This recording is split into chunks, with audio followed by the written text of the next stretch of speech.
ఎక్కడి నుంచి వస్తాయన్న ఇవి సో మనం బ్రీడింగ్ మన కెనల్ కూడా ఉంది. ఓకే. ఇప్పుడు నా దగ్గర ఫీమేల్ తీసుకుంటారు చాలామంది, వాళ్ళు మళ్ళీ నాతో నా మేల్స్ తోటి మేట్ చేపిస్తారు. సో అన్ని విధాలు నడుస్తుంటారు. ఓకే. కొన్ని ఎగ్జాటిక్ బ్రీడ్స్ ఉంటాయి, ఇక్కడ బ్రీడ్ కావు కొంచెం.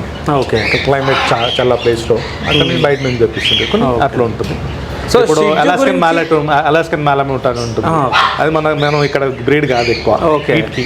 అది వేరే ప్లేసెస్ నుంచి తెప్పియాల్సి వస్తుంది. ఓకే. ఎవరన్నా అడిగితే అది ఆన్ ఆర్డర్ మీద వస్తాయి. మాక్సిమం అయితే ఇక్కడనే ఉంటాయి. ఓకే. ఈ షిడ్జు గురించి ఏమైనా చెప్పమంటే ఏం చెప్తారు వీటి గురించి? షిడ్జు ఏంటంటే ఇది ఫ్రెండ్లీ బ్రీడ్. ఓకే. బేసికల్గా ఇది ఎవరిని హార్మ్ చేయదు, కరవడం కానీ, ఓకే, కంటిన్యూస్గా అరవడం కానీ చేయదు. And apartment friendly.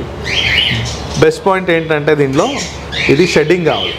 బ్రీడ్ అనేది హెయిర్ ఫాల్ ఉండదు. ఓకే. సో ఇది ప్లస్ పాయింట్. అండ్ ఎక్కువ లాంగ్ వాక్స్ అవసరం లేదు వీటికి. ఓకే.